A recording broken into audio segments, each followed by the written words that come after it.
Pada kuliah kali ini, saya akan membahas mengenai ANOVA atau Analysis of Variance. ANOVA pertama kali dikenalkan oleh ahli statistik yang bernama Ronald Fisher.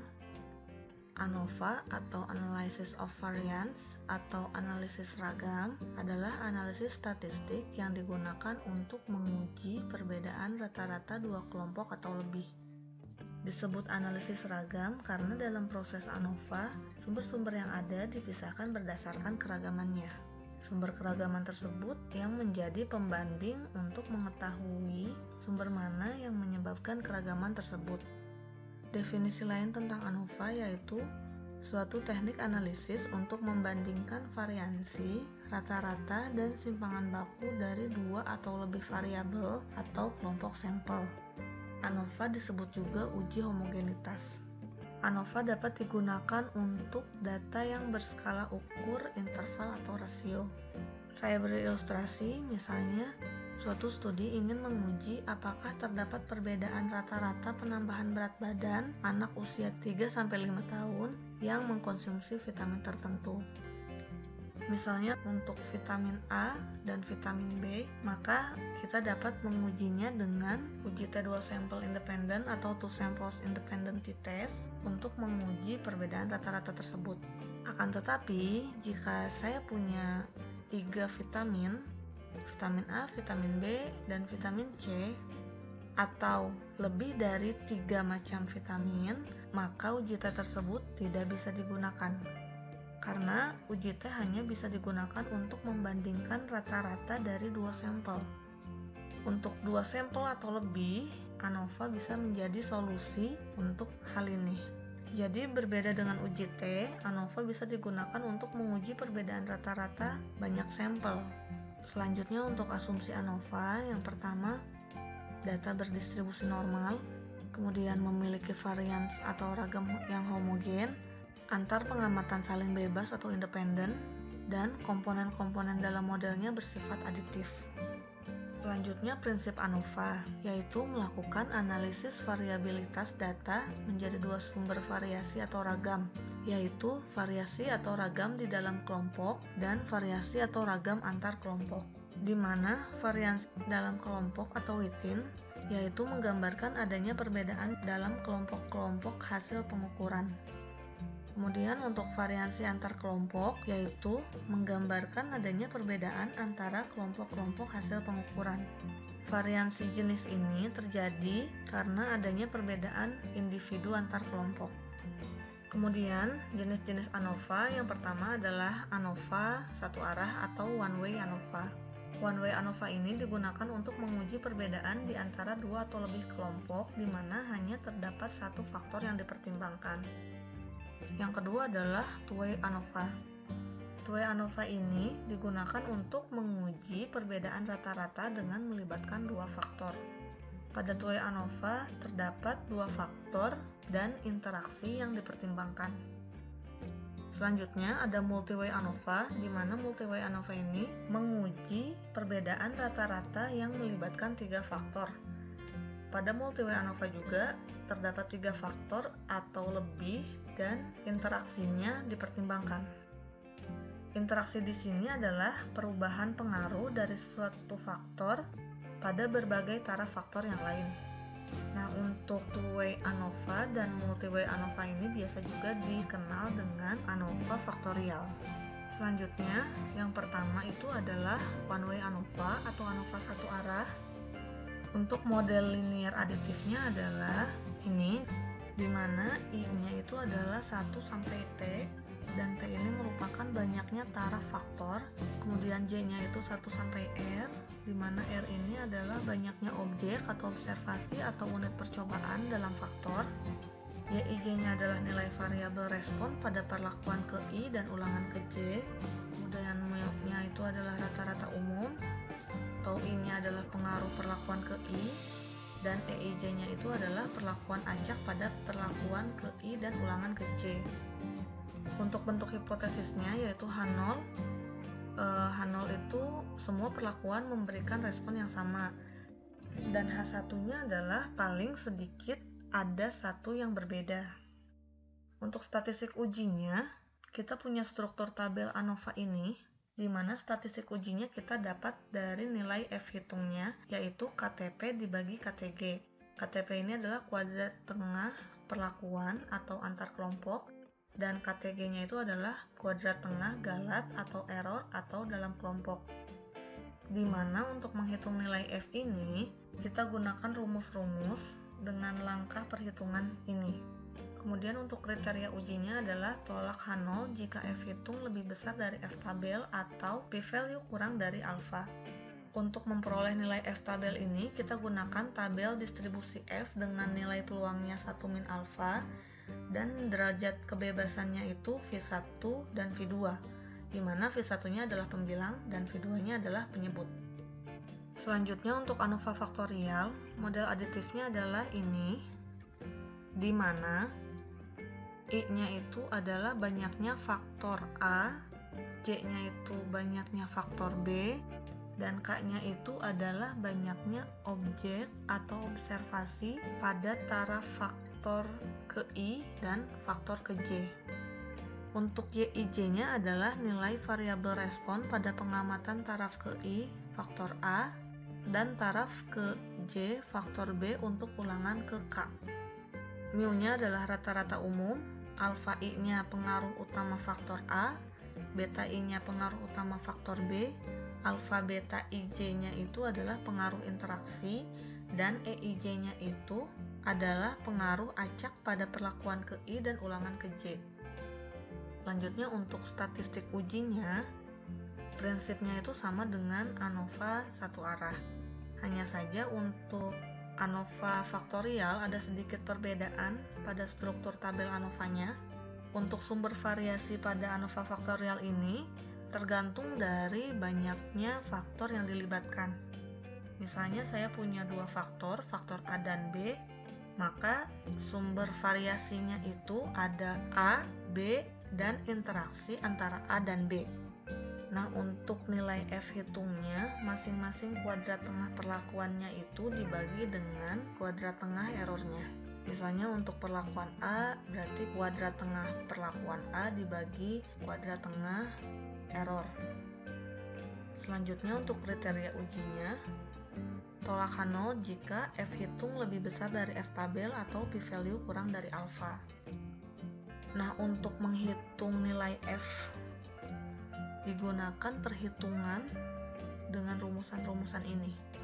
Untuk contoh kasus yang pertama, seorang guru matematika di salah satu SMA negeri di Bogor ingin menguji apakah terdapat perbedaan nilai ujian matematika antara kelas A, kelas B, dan kelas C.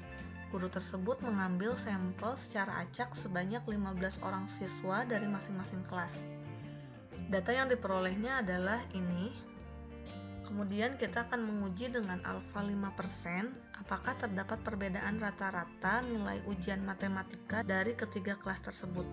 Yang pertama kita akan menentukan dulu hipotesisnya. Hipotesis statistik untuk uji normalitas, H0 berasal dari populasi yang berdistribusi normal dan H1-nya tidak berasal dari populasi yang berdistribusi normal. Kemudian untuk uji homogenitas, H0-nya data homogen atau kedua kelompok memiliki varian yang sama, dan H1-nya adalah data tidak homogen atau kedua kelompok memiliki varian yang tidak sama. Selanjutnya, hipotesis statistik untuk ANOVA, H0-nya adalah rata-rata ujian matematika kelas A, kelas B, dan kelas C adalah sama, dan H1-nya adalah rata-rata nilai ujian matematika kelas A, kelas B, dan kelas C berbeda. Dengan alfa, kita tentukan 5%. Untuk menguji ini, saya akan gunakan SPSS. Pertama kita copy dulu datanya ke Excel. Kemudian yang ini adalah data kelompok A, ini kelas B, dan ini kelas C. Nah, kita tulis di sini angka 1. 1 ini adalah lambang untuk kelas A. 2 untuk kelas B, dan 3 untuk kelas C. Kita gabungkan, jadi untuk masuk ke SPSS itu kita kita masukkannya dua variabel. Yang pertama itu variabel nilainya, dan satu lagi itu untuk keterangan kelasnya. Nah, ini udah kita gabung, kita copy ke SPSS. Ini datanya. Kita beri keterangan di variabel view. Untuk variabel 1 itu adalah nilai, dan variabel 2-nya adalah kelas. Kita beri label di sini nilai ujian matematika. Kemudian ini adalah kelas. Di desimal kita pakai desimalnya 0 ya. Selanjutnya values, kita beri label di sini 1 untuk kelas A, 2 untuk kelas B, dan 3 untuk kelas C. Klik OK. Yang kelas ini adalah data nominal, nilai adalah scale. Selanjutnya kita klik analyze. Untuk ANOVA ini bisa gunakan menu compare means atau general linear model. Hasilnya sama, tapi untuk kali ini saya akan gunakan CLM. Selanjutnya kita pilih univariat. Nilai di sini kita masukkan ke dependent variable. Kelas kita masukkan ke fixed factor. Kemudian klik save. Kita akan simpan residual yang standar di size ini untuk uji normalitasnya. Continue. Klik post hoc. Masukkan kelas ke post hoc test. Nah, post hoc test ini artinya kita akan melakukan uji setelah ANOVA. Jadi seandainya ada perbedaan dari rata-rata dari ketiga kelas tadi, nah kita akan menguji kelas mana yang terdapat perbedaan. Untuk mengujinya, di sini kita akan gunakan Duncan. Continue. Kemudian untuk option, pilih descriptive statistics, kemudian homogeneity test. Significant levelnya 0,05. Klik continue. Oke. Di variabel view ini bertambah satu variabel, yaitu standardized residual. Nah, ini akan kita uji untuk normalitasnya, karena pada ANOVA yang harus berasumsi normalnya itu adalah nilai errornya. Jadi kita akan uji normalitas untuk nilai standardized residual ini. Kita klik analyze, descriptive statistics, kemudian explore. Kita masukkan standardized residual ke dependent list, kemudian selanjutnya plot. Kita klik normality plot with test. Continue. Oke. Nah, untuk ANOVA itu kita tahu bahwa asumsinya itu adalah normal dan homogen. Oke, yang pertama kita akan lihat untuk uji normalitasnya. Dari hasil SPSS, kita dapat nilai significant value-nya itu 0,08 untuk Kolmogorov-Smirnov dan 0,438 untuk Shapiro-Wilk. Nilai p-value ini lebih besar dari alfa. Untuk kedua uji ini, kita peroleh nilai p-value-nya itu lebih besar dari alfa. Maka kita akan menerima H0, sehingga kita dapat mengambil kesimpulan bahwa data berasal dari populasi yang berdistribusi normal. Selanjutnya untuk uji homogenitasnya, kita lihat nilai Levenes testnya. Kita dapat nilai significant value-nya itu 0,639, yang berarti bahwa p-value ini lebih besar dari nilai alfa sebesar 0,05. Dengan kriteria ujinya tolak H0, jika p-value kurang dari alfa, maka kita dapat mengambil kesimpulan bahwa H0 diterima dan kita dapat mengambil kesimpulan bahwa data homogen atau kedua kelompok memiliki varian yang sama. Selanjutnya ini adalah tabel ANOVA. Kita perhatikan nilai F dan signifikannya untuk kelas dengan kriteria uji tolak H0 jika F hitung lebih besar dari F tabel atau p-value kurang dari alfa.